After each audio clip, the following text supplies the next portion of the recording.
I figured out the real shortcuts to making short videos that actually get views. Not just a few likes, but that kind of content that spreads. I'm still kinda young, been grinding on editing short form for a few years now, and in this video I'm going to walk you through my whole process from ideation to upload. I'll also drop the little secrets I picked up working with creators who needed consistent viral clips. By the end, you'll know how to find hot ideas, how to film so your content doesn't flop, and how to edit in a way that keeps people glued. Plus, I'll show a cleaner, faster way to turn long videos into viral shorts, something that saved me hours every week. And no, it's not the same old expensive apps everyone raves about. First up, finding ideas. There are 3 reliable paths I always use. Number 1, ride the trends. Scan trending pages on TikTok, YouTube Shorts, and Instagram Reels. Trends are like a wave. If your content aligns, you get swept to new viewers. Don't copy exactly. Twist the angle to your niche. Number 2, use AI smartly. I'm not talking about typing "give me 10 ideas" and praying. The trick is specificity. Tell the AI the niche, the format, and the competition level. Give me 10 viral short-form ideas for X niche that are trending now and have low competition. That gets sharp, actionable prompts. Number 3 is the clickbait but true angle. Ideas that sound too good to be true. Stuff like how I grew an account to 100K without showing my face. That kind of claim makes people instantly curious. Mix these 3 sources and you'll rarely run dry. Once you've got the idea, you need a tight plan. Short form has no patience for fluff. You have roughly 5 seconds to hook someone before they scroll to the next video.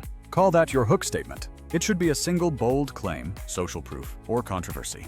Something that hits fast and raises a question in the viewer's head. For example, I made 200K from clips without editing. Or this one trick tripled my views overnight. That opener decides if they stay. After the hook, the rest is just concise delivery. Keep sentences short. Move fast. People love short content because it's fast information delivery. Give them the takeaway quickly, then show proof. When you record, cut the filler on the first pass. Then do a second pass where you surgically trim everything that drags. From a camera tech perspective, frame yourself with space around your body so you can do zoom ins and outs in editing, and always perform with energy. It sounds cheesy, but hyping yourself up before recording genuinely changes your vibe. Do a quick pump up and put that energy into your first line. Okay, editing. I teach a popular style that's simple but addictive. Start by making hard cuts. Cut right before silence and right before speech so you overlap clips a little. That overlap keeps motion and attention fluid. Then add movement. Zooms, scale changes, small tracked moves. I use presets sometimes to speed things up, then tweak position keyframes so the subject stays in the frame. A pro tip, use zooms to emphasize important lines and tracking to follow actual motion. That contrast alone makes edits feel alive. Another big trick, show, don't tell. If you can display the idea visually, do it. Text animations, icons, and small animated characters can make a line land harder than just voicing it. For an intro, I'll often animate the words someone asked me, highlight the keyword with a pop or color change, and add an icon that moves to match the voice. Layering little visuals behind the words, phone screens, money gifs, app logos, helps viewers instantly understand the point.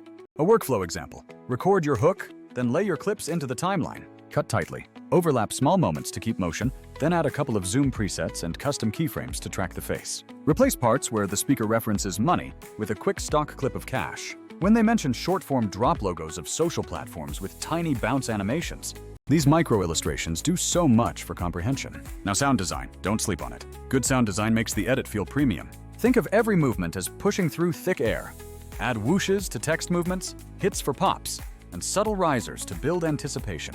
I grab a handful of whooshes and hits, layer them, and then dial volumes down so they support the edit instead of overpowering the voice. Reverse a hit for that swell build sometimes. It's a small touch that ups perceived quality. Subtitles matter more than ever. I transcribe my sequences, then break captions into short chunks. 2 words per card is a common sweet spot for fast reels, and style them in the essential graphics panel. Convert them to graphic layers so you can animate their backgrounds, drop shadows and colors without messing up the auto captions. Remove captions in parts that are purely visual or where the speech is redundant. All of this, idea hunting, filming, cutting, zooms, sound, subtitles, can take hours if you do it manually. That's where a tool like Vizard becomes a game changer. Vizard is an AI that automatically finds the viral moments in long videos and turns them into ready-to-post clips. Instead of scrubbing through an hour-long live stream trying to pick the best 30-second bits, Vizard spots the peaks for you, creates the cuts, and gives you assets to polish. It also auto-schedules so you can set cadence, say 3 posts per week, and the AI queues them up for you. And the content calendar means you actually see what's going live, edit the text, and move things around without hopping between 5 apps. Why mention this? Because I tried everything. manual Premiere exports, paying editors, and half the other auto tools. Some tools pick clips okay but don't schedule. Others have scheduling but trash clip selection. And a lot are either way too expensive or require steep learning curves. For example, some popular suites charge per minute or lock key features behind pricey tiers, which is rough when you're a creator testing formats. Others are great at transcript editing, but won't touch scheduling or platform-level publishing. Vizard fills that practical gap. Decent clip selection, built-in scheduling, and a calendar you can actually manage. It's not perfect. You still should tweak intros and captions for voice and tone, but it cuts the grind down massively. Back to editing techniques. Transitions. Use dust and scratch overlays or quick glitch hits between sections to maintain momentum. Keyframe a question mark pop for a transition heading into a new thought. When you want the viewer to pause and think, throw in a slow zoom and a momentary silence, then slam a sound hit when the punchline lands. Stock footage is your friend when you need to visualize abstract ideas. A clip of someone scrolling or a clock ticking can sell the point better than a lecture. Mask and feather the stock to blend it behind text, and animate a small icon or GIF to give context. A little editing person icon, a money clip, or a phone notification. Keep those animations tight and aligned to your audio rhythm. One last point about personality and offers. If someone asks for help, I don't push a hard sale. I offer coaching or templates as a natural next step. For example, I'll say, if you want hands-on help, I coach creators and have a preset pack that speeds up this exact style. Mention that the pack includes presets, overlays, and a quick start doc. But also note that this workflow works better if you pair it with something that handles the tedious clip finding and scheduling. That's where tools like Vizard come into play. They complement presets and coaching by removing the grunt work.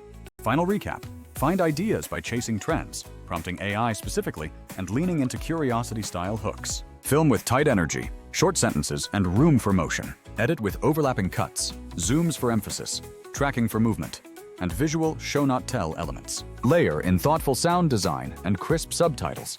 And if you want to scale without burning out, use an AI clip tool to auto-extract viral moments, auto-schedule posts, and manage everything in a calendar so you can focus on creative bits, not admin. If you want, I can actually take a long video you have and show how I'd turn it into a set of shorts, step by step, from idea selection to the final uploaded reel. Or I can walk you through how to plug Vizard into your workflow, so you're not wasting evenings cutting clips. Drop a comment, DM me. Or if you're into hands-on help, I do one-on-one sessions where I share presets, sample timelines, and my sound packs. Thanks for hanging through this walkthrough.